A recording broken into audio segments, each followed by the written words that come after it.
Eu cumprimento os irmãos com a paz do Senhor Jesus. Amém. Peço que abra a vossa Bíblia em Isaías, capítulo 6.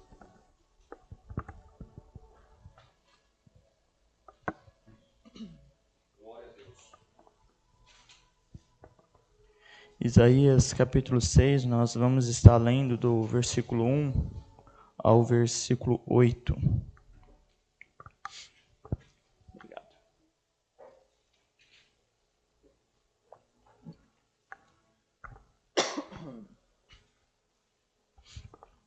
Isaías, capítulo 6, versículo 1 em diante, está escrito assim: No ano em que morreu o rei Uzias, eu vi também o Senhor assentado sobre um alto e sublime trono, e a cauda do seu manto enchia o templo. Serafins estavam por cima dele, cada um tinha 6 asas, e com 2 cobriam seus rostos, e com 2 cobriam seus pés, e com 2 voavam, e clamavam uns aos outros, dizendo: Santo, Santo, Santo, é o Senhor dos exércitos. Toda a terra está cheia da sua glória. E os umbrais da porta se moveram à voz do que clamava, e a casa se encheu de fumaça.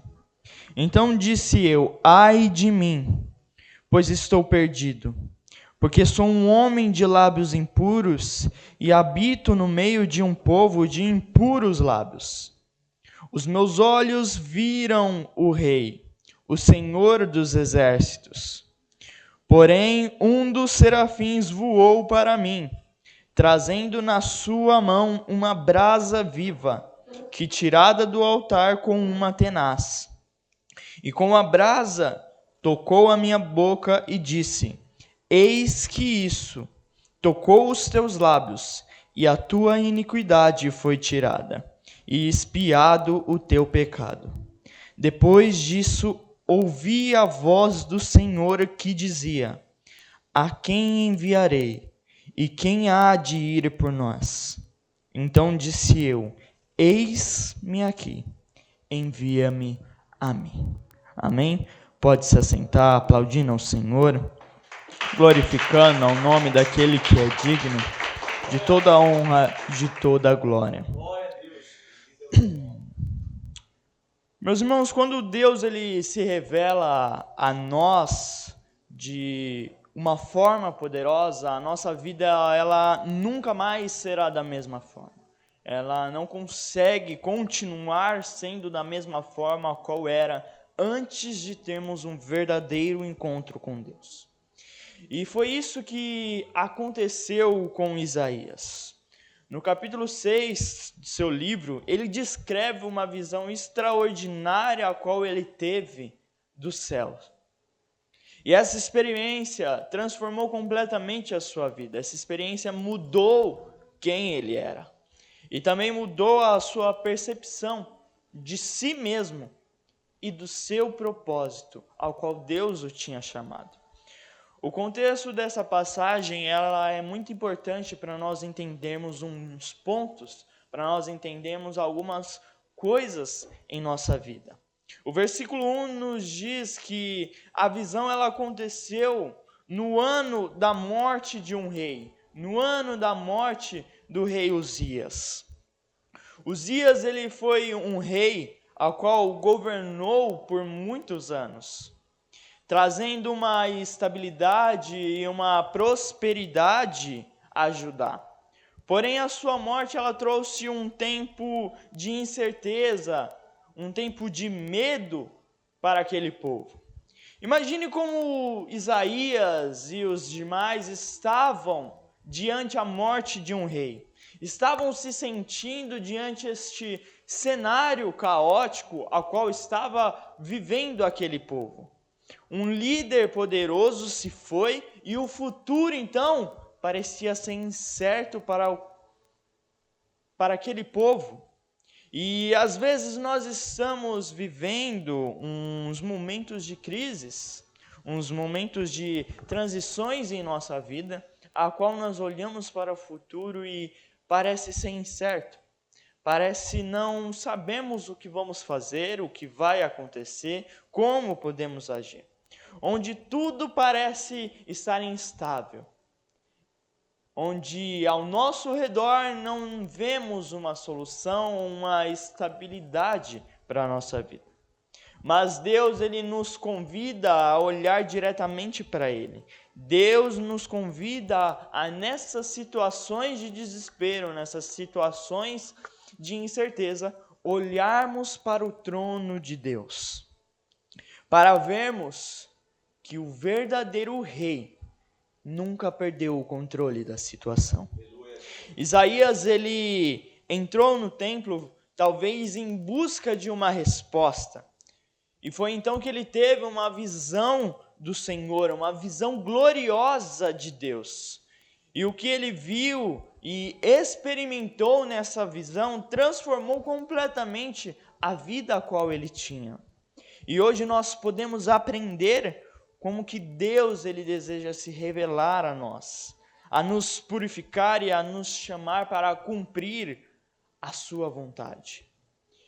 Isaías, ele começa a sua descrição dizendo: no ano em que morreu o rei Uzias, eu vi também o Senhor assentado sobre um alto e sublime trono, e a cauda do seu manto enchia o templo. O rei Uzias, ele havia sido um governante muito importante para o povo de Judá. E durante o seu reinado, o reino experimentou prosperidade, experimentou também uma grande queda espiritual. E Uzias, ele foi um rei que até começou bem, mas no final terminou mal. Não terminou tão bem quanto começou. Uzias, ele se tornou alguém arrogante e tentou exercer funções a qual não cabiam a ele exercer. Era uma função a qual não competia a ele. Uzias era um rei, mas ele quis exercer funções de sacerdotes. E Deus não o chamou para ser um sacerdote, mas chamou para ser um rei. E por conta disso ele foi punido por Deus. Porque como a nossa irmã Maria falou, Deus, ele não é um Deus só de amor, mas também ele é um Deus de justiça. Ele é um Deus que pune o erro. Deus, ele não esquece o erro. Ele percebe que você errou, te perdoa, mas você recebe a recompensa desse erro. Você tem que arcar com as circunstâncias desse erro. E agora que Uzias estava morto, Judá, ele enfrentava uma incerteza do que iria acontecer, de como iria seguir a vida sem o rei Uzias. E nesse cenário caótico, Isaías vê algo que muda a sua perspectiva, algo que transforma a sua visão. Isaías vê o verdadeiro rei, o Senhor, assentado no seu alto e sublime trono. Enquanto os reinos terrenos, eles são instáveis, pois eles começam, eles crescem, eles diminuem e um dia tem um fim. Os líderes humanos, eles começam, eles persistem, mas falham e cometem erros. Por contrário, Deus continua no seu trono, governando soberanamente em perfeição, onde é um reinado ao qual não se acaba. E às vezes nós passamos por momentos de crises, passamos por momentos de incertezas, por cenários caóticos em nossa vida. Mas independente da situação ao qual eu ou você nos encontramos, Deus, ele não perdeu o controle. Deus, ele está no seu trono, sem se desesperar. Está no seu trono com tudo arquitetado, sabendo tudo o que vai fazer e quando ele vai fazer. A nossa segurança, ela não está em líderes humanos, em governos humanos ou em circunstâncias da humanidade. Não. A nossa segurança está em Deus, que reina soberanamente sobre tudo. Um Deus que não perde o controle. Um Deus que está assentado e enquanto vê um reino perder uma figura importante, não se desespera, porque ele sabe o momento certo ao qual ele precisa agir. Isaías não apenas vê Deus no seu trono, mas também descreve a sua majestade, a qual ele vê. A cauda do seu manto enchia o templo. No contexto bíblico, as vestes de um rei simbolizavam a sua glória e poder. O fato de a cauda do Senhor encher todo o templo mostra a grandeza incomparável de Deus e os outros reis. Ele não pode ser contido. Deus, ele não pode ser limitado. Deus, ele tem um poder tão grandioso que nós não conseguimos imaginar, que nós não conseguimos nem sequer pensar no que pode fazer. Isaías, ele também descreve os serafins, seres angelicais que proclamavam sem parar: Santo, Santo, Santo é o Senhor dos exércitos, onde toda a terra está cheia de sua glória. E um ponto importante é a santidade de Deus, ela é enfatizada 3 vezes pelos serafins.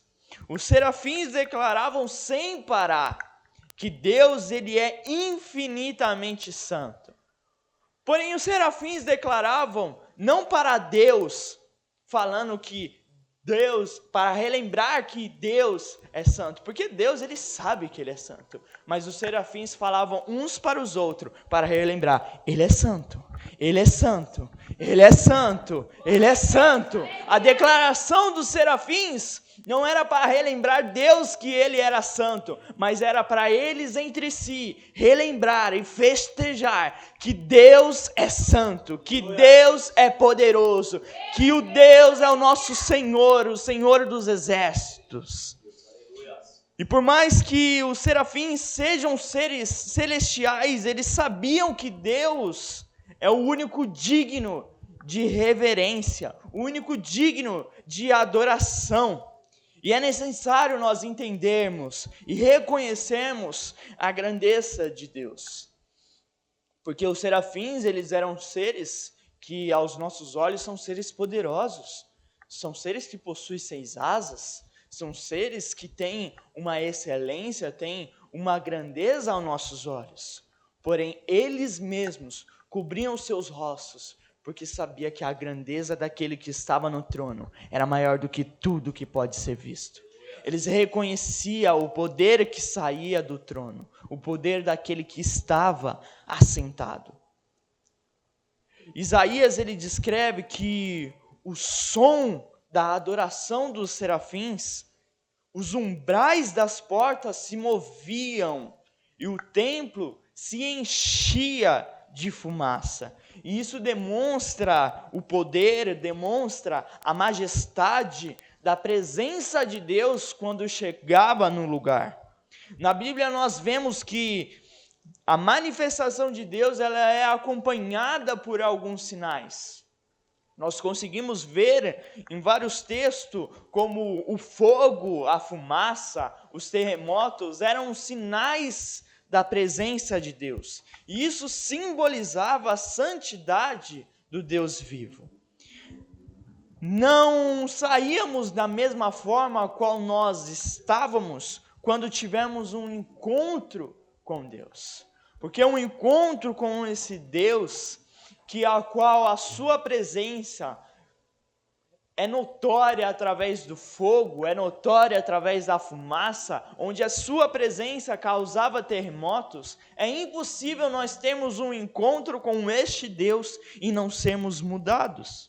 A presença de Deus, ela abala não só a estrutura da terra, mas abala a nossa estrutura, nos levando a um profundo senso de reverência e transformação através da presença de Deus. Deus, ele é soberano e ele continua reinando independente da situação. Mesmo em tempos difíceis, ele está reinando.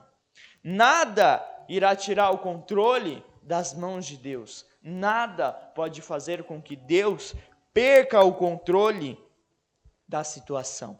E é por isso que ele é infinitamente santo. E não pode ser comparado com nada ou com alguém deste mundo. E o único que é digno de receber toda a honra e toda a glória é somente Deus. E é essa graça, é essa glória que quando temos um encontro com Deus, um encontro real com Ele, não conseguimos continuar sermos o mesmo, mas somos transformados e somos renovados completamente, graças a essa glória, graças a essa majestade, ao vermos o Rei.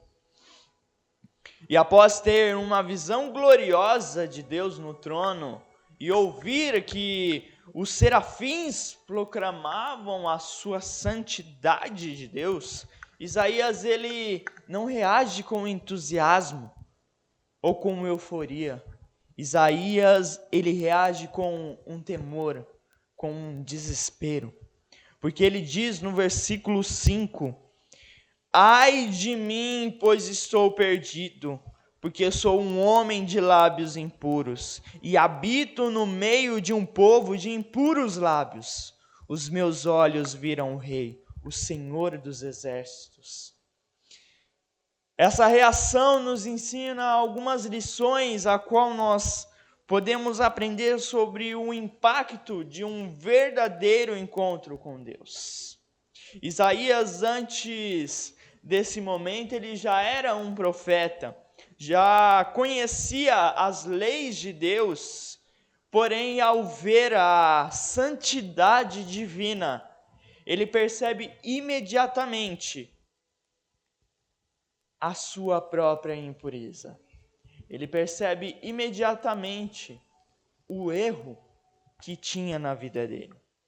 Ele declara: ai de mim, pois estou perdido. E a palavra ai, ela era frequentemente usada pelos profetas para anunciar um juízo a uma pessoa ou a um povo. E aqui Isaías ele não está mais proclamando juízo sobre outras pessoas, sobre outros povos, mas está proclamando um juízo sobre si mesmo.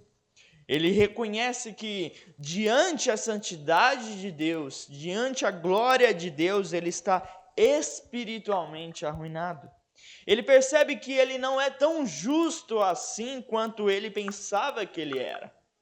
Isaías percebe que a presença de Deus, ela revela quem nós realmente somos. Porque a luz, ela ilumina as imperfeições.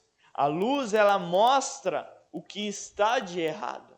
E quando nós encontramos com um Deus tão glorioso, tão majestoso, tão iluminado, nós percebemos o mísero erro que às vezes nós nem percebemos, nem olhamos na nossa vida, mas com a presença de Deus ela revela a impureza que está na vida.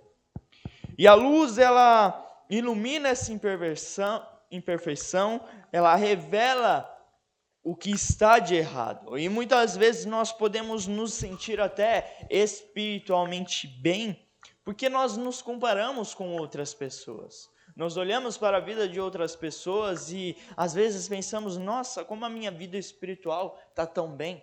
Mas quando nós nos comparamos com Deus e sua santidade, nós olhamos para a nossa vida e percebemos o quão pecadores nós somos. E Isaías não apenas reconhece o seu pecado individual, mas ele também reconhece o pecado e se identifica com o pecado do povo. Está escrito que Isaías ele declara: sou um homem de lábios impuros que habita no meio de um povo de impuros lábios. E lá em Mateus capítulo 12, versículo 34, diz que nós falamos, que o que falamos reflete o que há em nossos corações.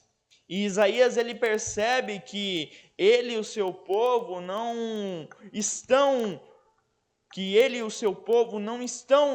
em perfeição, mas estão em pecados, estão contaminados pelo pecado.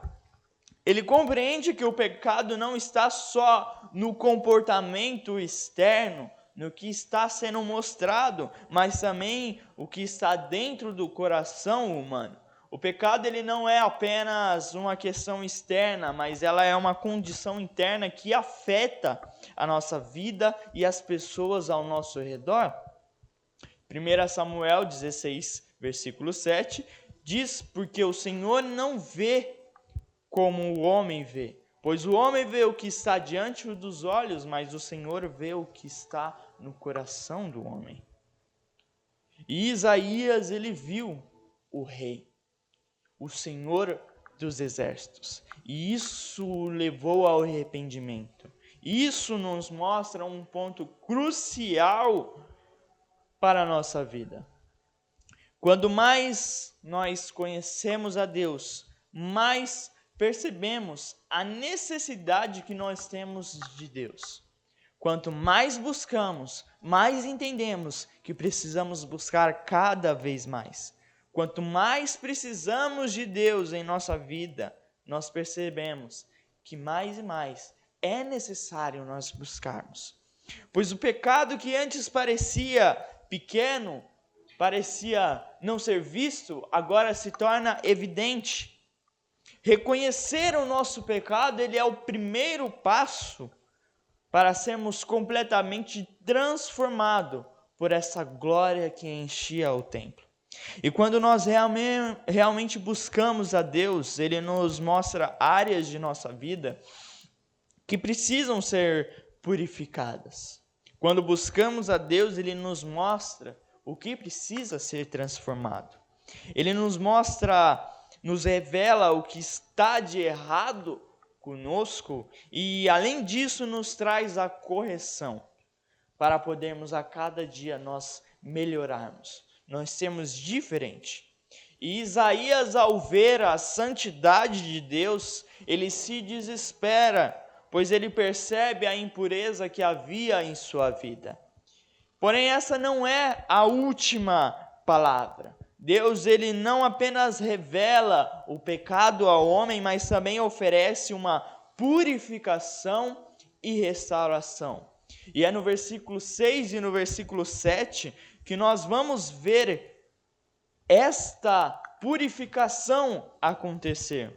Por isso, após Isaías reconhecer a sua condição pecaminosa e declarar: ai de mim, que estou perdido, Deus ele não deixa neste estado de desespero. Em vez disso, Deus ele providencia a purificação e a restauração para Isaías. O texto ele diz: porém um dos serafins voou para mim, trazendo a sua mão uma brasa viva, que tirara do altar com uma tenaz. E com brasa tocou a minha boca e disse: eis que isso tocou os teus lábios, e a tua iniquidade foi tirada, e expiado foi o teu pecado. Isaías, ele reconheceu o seu pecado, mas não foi ele quem se purificou. Não foi ele quem buscou a purificação, foi Deus quem providenciou essa purificação para Isaías. Isaías, ele se arrependeu, ele percebeu o seu erro, e Deus providenciou essa purificação para Isaías. O serafim voa em direção a Isaías com uma brasa viva, vinda do altar. E Isaías não pede nada, mas Deus já está agindo para poder restaurá-lo. O texto não fala que Isaías clamou a Deus para que Deus pudesse purificar, não. Isaías apenas reconheceu o seu erro e Deus o purificou.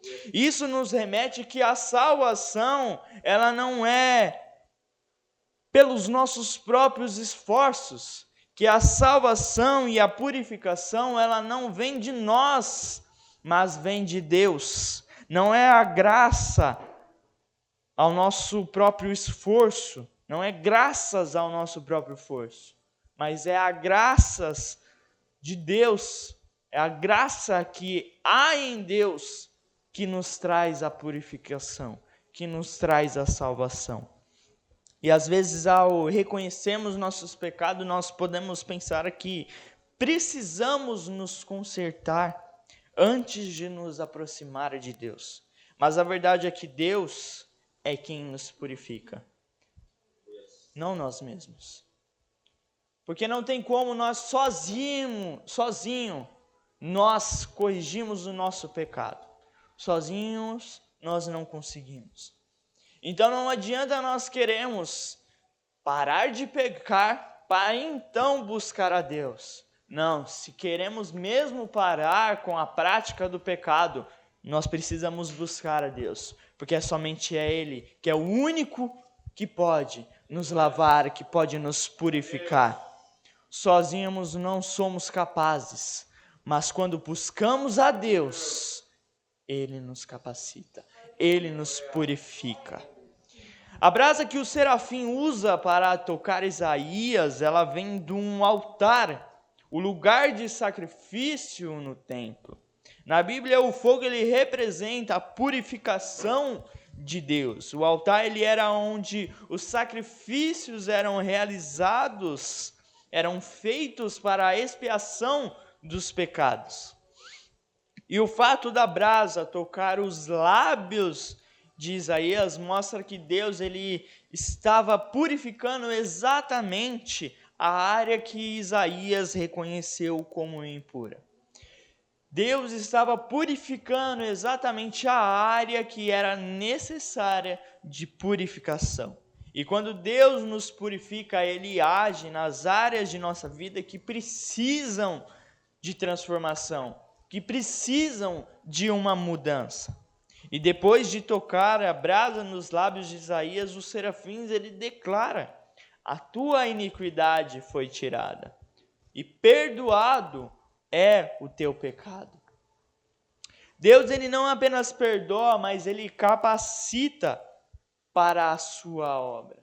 Além do perdão, além da purificação, Deus ele capacita o homem para que possa viver a obra de Deus. Isaías ele não foi mais o mesmo após esse encontro, após essa purificação que ele teve. Assim como Isaías, nós também precisamos passar por esse processo de purificação, para estarmos prontos para aquilo que Deus quer para a nossa vida, para aquilo que Deus deseja fazer em nossa vida.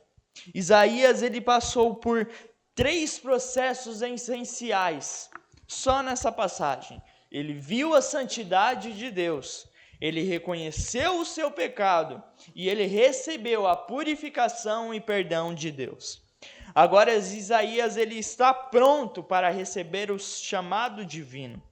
Ele está pronto para seguir com o que Deus quer para a vida dele.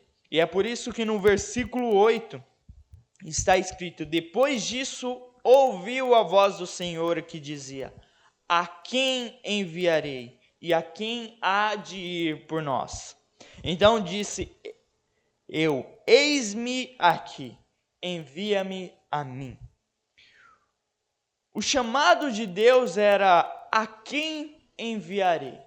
Se nós olharmos no início do capítulo, nós vamos ver que somente Isaías viu o céu se abrir e viu o Senhor assentado no seu trono com os serafins. Então, Isaías estava em um encontro somente com Deus, estava os céus, se encontrando somente com Isaías e com nenhum outro profeta ou nenhuma outra pessoa. E ali Deus então pergunta: a quem enviarei? Até o momento Isaías ele viu a Deus, ouviu os serafins e foi purificado. Agora ele ouve a voz do próprio Deus que realiza 2 perguntas para Isaías: a quem enviarei? E a quem há de ir por nós? O chamado ele não é dirigido especificamente a Isaías. Deus não fala: Isaías, Quem eu vou enviar? Ou quem há de ir por nós? Não, Deus ele faz uma pergunta aberta, como se houvesse diversas pessoas ali. E aí Deus pergunta: quem enviarei? Deus ele continua chamando pessoas para a sua obra. Deus ele continua chamando verdadeiros adoradores, pessoas que querem servir a obra, mas ele não força ninguém a fazer. Era um encontro particular dos céus com Isaías, não havia outra pessoa. Então, quando Deus pergunta quem enviarei, ao nosso olhar aqui é lógico que ele estava perguntando para Isaías, que era diretamente para Isaías. Mas Deus não estava forçando a Isaías, Deus estava dando uma alternativa, estava dando uma oportunidade. Deus pergunta quem enviarei. Ele não obriga a Isaías ir, mas ele questiona quem eu vou enviar. Ele está olhando para ver a prontificação de Isaías para cumprir com a ordenança de Deus. Ele convida e espera uma resposta. E a questão para nós é: será que nós estamos ouvindo o chamado de Deus para servir? Porque Isaías, ele ouviu, Isaías, ele escutou e vivenciou, e ele aceitou o chamado de Deus. E a resposta de Isaías ao ouvir essas perguntas, feita pelo próprio Deus, é de imediata: eis-me aqui, envia-me a mim. A resposta ela mostra que ele se dispõe, sem saber detalhes do que precisa saber, sem saber o que ele precisava fazer, ele simplesmente falou: envia-me a mim. Deus nem falou para onde, nem falou o que precisava fazer, mas Isaías já se prontificou para a missão que Deus havia de dar. Ele não pergunta para onde é ou o que ele deve fazer, ele simplesmente se disponibiliza e assume a responsabilidade como um profeta de Deus. Isaías ele reconhece que agora ele pertence a Deus, que agora as suas escolhas não são mais suas, mas são o que Deus escolhe para ele. Entende que a sua vida agora ela deve servir não ao seu próprio propósito, mas ao propósito de Deus para a vida dele. Estando pronto para obedecer, sem colocar condições ou empecilhos para o chamado de Deus na vida dele. Diversas vezes nós queremos saber o que Deus está nos chamando. Queremos saber todos os detalhes, todas as coisas necessárias, para então nós podermos dizer sim para Deus.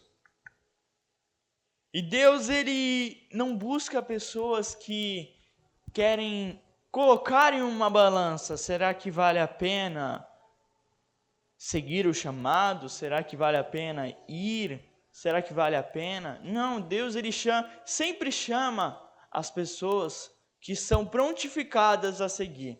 Se nós olharmos em Gênesis, nós vamos ver que Abraão ele sai de sua terra, sai de sua parentela para uma terra a qual Deus nem havia falado.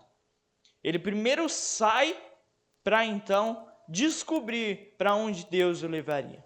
Isaías primeiro aceitou a missão para depois descobrir qual era a missão. Isaías ele nos ensina que a obediência ela vem antes da explicação. Então, antes de eu entender o que Deus quer para a minha vida, antes de eu entender quais são os planos de Deus, primeiro eu tenho que estar disposto. Primeiro eu tenho que obedecer à voz do Senhor. Deus ele busca corações dispostos a servir, a viver a obra dele. Deus ele não chama Isaías apenas para ser um espectador, para olhar, para ver, mas chama Isaías para ser um mensageiro do céu. Isaías agora tem um propósito, que era levar a palavra de Deus ao povo de Deus. Sua vida nunca mais será a mesma depois deste encontro que ele teve com Deus. Isso mostra que Deus ele não nos chama apenas para nós sermos abençoados. Deus não nos chama apenas para nós recebermos a bênção, mas Deus chama para nós sermos um instrumento dele, um instrumento a qual nós seremos usados por Deus para mostrar ao mundo a glória de Deus. Se formos alcançados e transformados por Deus, qual é a nossa resposta? Será que nós estamos dispostos a dizer, eis-me aqui? Será que estamos dispostos a dizer, envia-me a mim, assim que Deus nos chama? Quando o chamado de Deus, ele vem para a nossa vida, ele requer que ouçamos a voz de Deus. E nós precisamos estar dispostos, atentos ao que ele nos diz. Nós precisamos estar disponíveis. Deus ele não busca pessoas perfeitas, mas ele busca corações dispostos, corações voltados para a obra do Senhor. E é necessário nós obedecermos com fé em Deus. Mesmo sem saber os detalhes, nós precisamos confiar no chamado do Senhor. Isaías não sabia o que ele tinha que fazer, mas ele se prontificou. Ele não esperou os detalhes, ele simplesmente aceitou.